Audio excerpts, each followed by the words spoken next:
Guys, hope you all are doing good. So हम start करने वाले हैं one short video for class 12। Okay, so हम क्या करेंगे, चैप्टर 1 से स्टार्ट करेंगे चैप्टर 13 तक। वन बाय वन हम चैप्टर्स के कंसेप्ट्स को क्लियर करेंगे। शॉर्ट वीडियो होगी, आपके लिए बेनिफिशियल रहेगी। So don't forget to share it with your friends and classmates. Okay, so पहले हम स्टार्ट करने वाले हैं chapter 1 relations and function. Okay, तो चैप्टर 1 में आपको करने हैं सिर्फ दो एक्सरसाइज 1.1 एंड 1.2।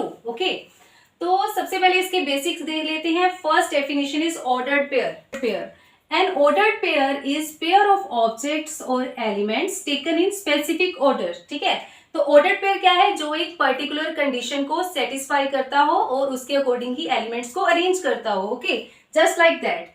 ए बी क्या है, ये एनक्लोज्ड है with braces and separated by commas. Okay, तो यहाँ ए होगा, उसको आप फर्स्ट एलिमेंट या फिर फर्स्ट कंपोनेंट बोलोगे, और B will be second element और सेकंड कंपोनेंट। ओके, अब आ गया इक्वालिटी ऑफ ऑर्डर्ड पेयर। क्या होगी, इक्वालिटी क्या होगी, दो ordered pair A B and C D are said to be equal if their first component is equals to the first component of other. Okay, if A is equals to C and B is equals to D, then these two ordered pair will be equal. Okay, so next definition देखते हैं, Cartesian product of two sets. Okay, अगर आप relations and functions के बारे में completely पढ़ना चाहते हो तो क्लास +1 का रिलेशंस एंड फंक्शंस इसी चैनल पे ऑलरेडी अपलोडेड है। You can check the playlist relations and functions of class 11। Okay, so देखते हैं Cartesian product of two sets A cross B. इसको डिनोट कैसे करते हैं, मान लो ए और बी कोई भी दो सेट्स हैं, उनकी कार्टेशियन प्रोडक्ट क्या होगी।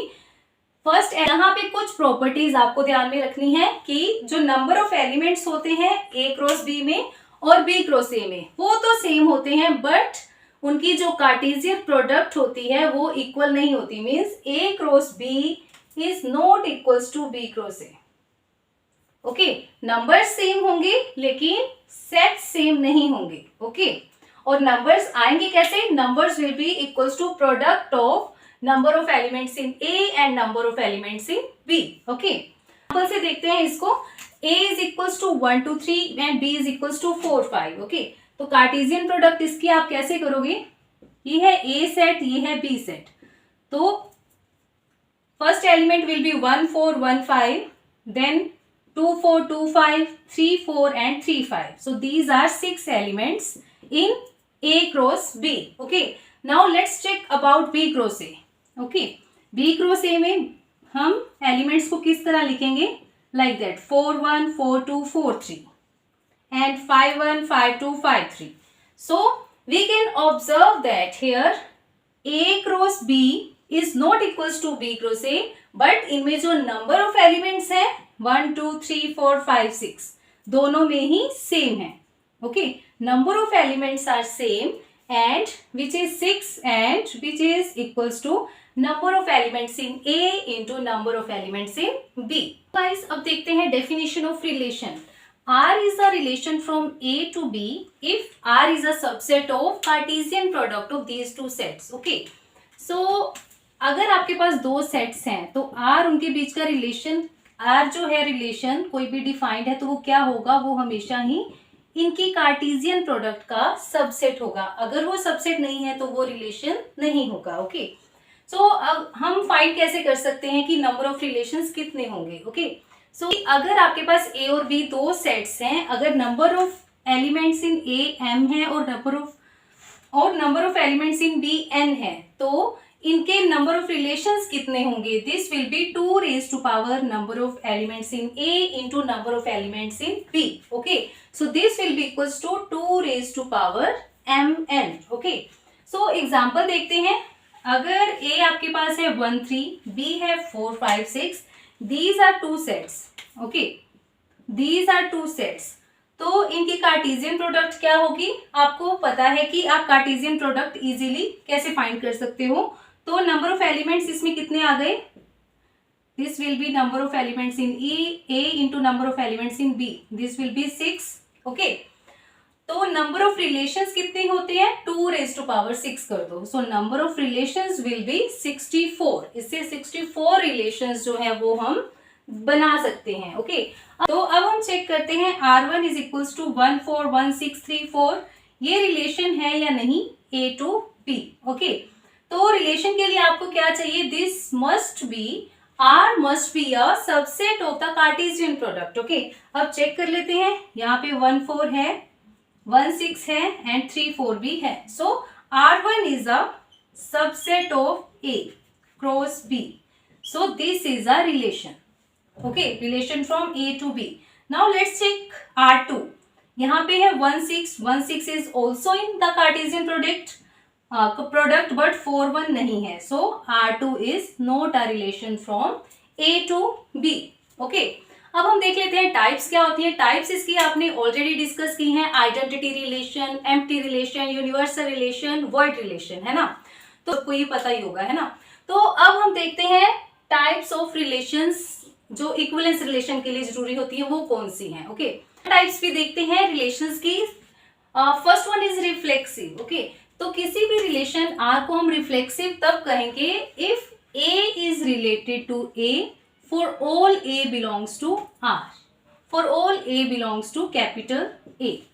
ओके, और सिमेट्री कब होगा, अगर ए भी बिलोंग करता है आर को, इम्प्लाइज बी ए भी बिलोंग करे आर को। That means if A is related to B implies B is also related to A. Okay, example से इसको अच्छे से देखेंगे।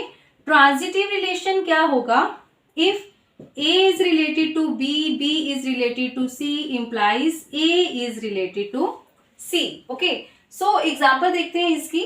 Late A is equals to this and R relation आपको किस तरह से डिफाइन किया गया है कि जो सेकंड एलिमेंट है ना वो क्या है, फर्स्ट से एक ज्यादा है। ओके, तो आप इसको इजीली कर सकते हो। First of all you will find A cross A. A cross A में आपको पता है कितने एलिमेंट्स होंगे, here we will be 1 2 3 4 5 6, here we must have 6 into 6 36 elements होंगे, है ना। तो आप इसको, जरूरी नहीं है कि आपको सारे इसके कार्टेशियन प्रोडक्ट हमेशा ही फाइंड करनी होगी, आप डायरेक्टली भी कर सकते हो लाइक दैट। आपके पास रिलेशन क्या है, b is equals to a plus 1। Reflexive का मतलब क्या होता है कि a is related to a। Okay, so here a is not equals to a plus 1, मतलब जो a जो है वो इसके साथ रिलेटेड नहीं है, सो this is not reflexive. Okay, so symmetry की बात करें तो क्या चीज आपको देखनी होती है सिमेट्री के लिए, if a is related to b, okay, if a is equals to b plus, if a is related to b means a is equals to b plus 1, it doesn't imply b is equals to a plus 1। okay, अगर 2 जो है वो 1 plus 1 के equal है, इसका मतलब ये नहीं है कि 1 जो है वो 2 plus 1 के इक्वल होगा। ऑब्वियस सी बात है ना। आप इस एग्जाम्पल से भी इसको देख सकते हो ना, 1 is not equals to 1 plus 1। Okay, third one is transitive भी नहीं होगा, ऑब्वियस सी बात है। If a is equals to b plus 1, b is equals to c plus 1, it doesn't imply that a is equals to c plus 1। कोई भी example ले लो, 2 को हम 1 प्लस 1 लिख सकते हैं, ऐसे ही 3 को हम 2 प्लस 1 लिख सकते हैं, ऐसे ही आप 2 को 1 plus 1 लिख सकते हो। This doesn't imply that 3 can be written as 1 plus 1।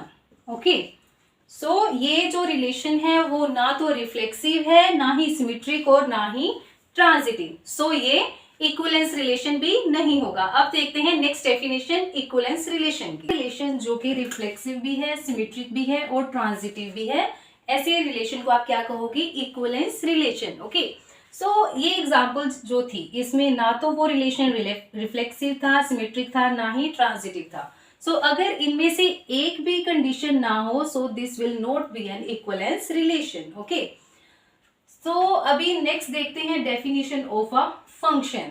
Function क्या है, आपके पास एक स्पेशल टाइप का रिलेशन होता है। Okay, so this is also a subset of Cartesian product of A and B, but this is satisfying some particular condition. Okay, वो क्या है, एक स्पेशल केस होता है रिलेशन का। ओके, सो कहते हैं कि मान लो, डेफिनेशन देखते हैं, मान लो x और y क्या है, दो नॉन एम्प्टी सेट है। अ subset of x cross y, a subset of Cartesian product is said to be a function from x to y if and only if for each x belongs to x there exists unique y such that f of x is equals to y. Okay, ये तो हो गई इसकी definition. तो अगर हमने simply check करना हो कि कोई भी जो रिलेशन है, कोई भी वो फंक्शन है या नहीं, तो आप क्या चेक करोगे, हर एक एलिमेंट की यूनिक इमेज हो. Okay, for every x belongs to x there exists unique y. This symbol denotes unique. Okay, such that f of x is equals to y. यहाँ पे f of 1 a है, f of 2 b है, f of 3 c है. Okay, ऐसे ही f of 4 d है. अब check करते हैं, दिस इज अ फंक्शन, है ना. अब चेक करते हैं ये फंक्शन है या नहीं.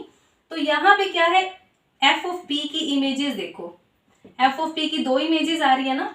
अगर आपके पास किसी एक सिंगल एलिमेंट की दो इमेजेस आ जाए, so this will not be a function. Okay, so this is not a function. So function check करने के लिए आप चेक करोगे, no two different ordered pair have same first component.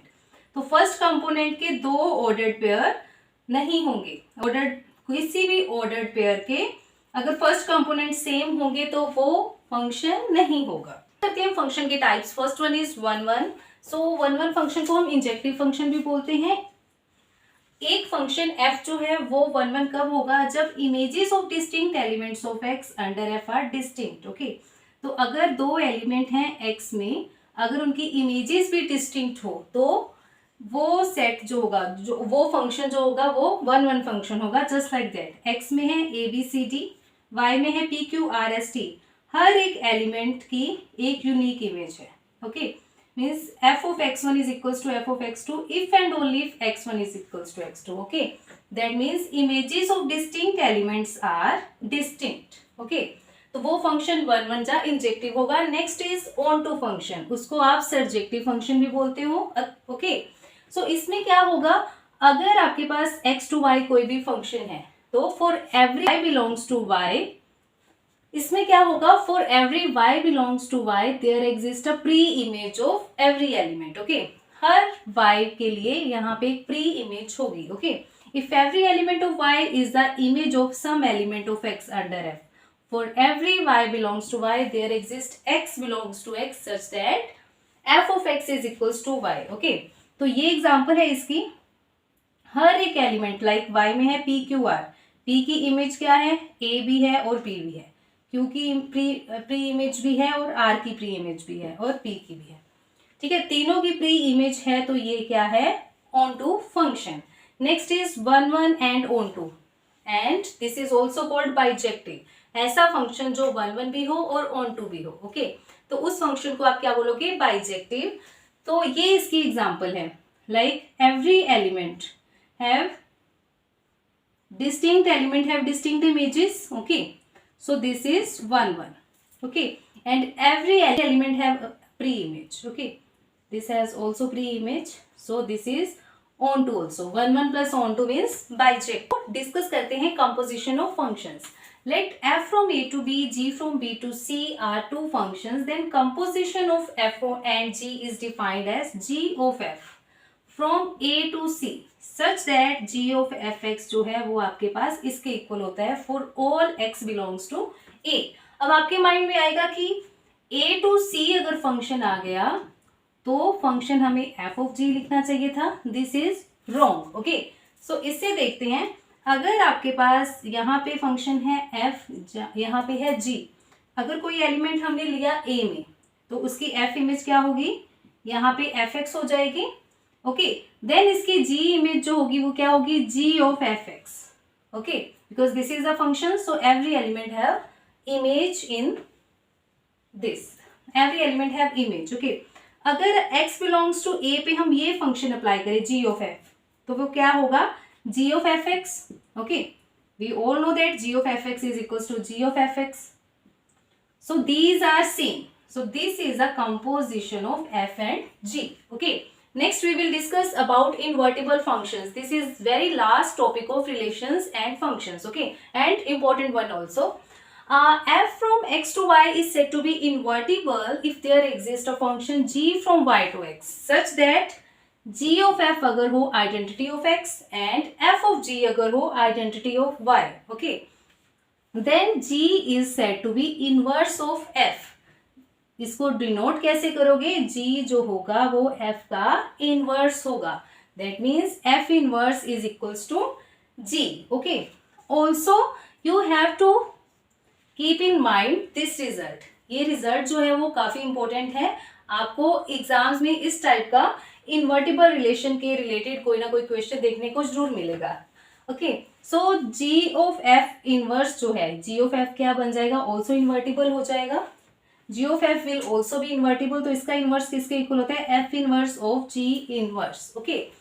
So video complete होने के बाद आपका काम है, आपने एनसीईआरटी बेस्ड सारे क्वेश्चंस को रिवाइज करना है और प्रीवियस ईयर क्वेश्चंस देखोगे इस चैप्टर के और सैंपल पेपर देखोगे, ओके। इससे फायदा क्या होगा, बहुत सारी वेराइटी मिल जाएगी क्वेश्चंस की, तो आप पेपर में कंफ्यूज नहीं होगे, है ना। और अगर किसी भी टॉपिक में कोई क्वेश्चन समझ नहीं आ रहा, कोई दिक्कत आ रही है, तो आप क्या करोगे, आप टेलीग्राम पे मुझसे कांटेक्ट करोगे या फिर इंस्टाग्राम पे, okay. So you can join my Telegram channel or also connect me on Instagram. Okay. So stay tuned for the upcoming videos. Thanks for watching.